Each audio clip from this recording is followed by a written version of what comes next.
اعوذ بالله من الشیطان الرجیم دا د پنځمه سپارې لسم درس دی او د سورة النساء یوسل دوه تر یوسلوم آیت ورسره کولی شئ چې وګورئ. فیمیلون چې حمله وکړي هغوی میلتن حمله ان تضعوا چې کېږدئ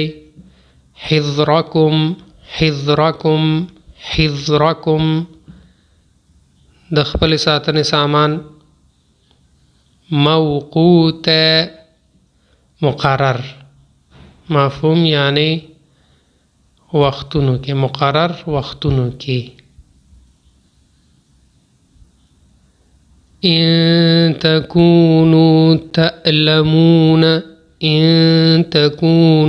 تألمون که چیرې دردمند کېږئ تاسو وترجون او تاسو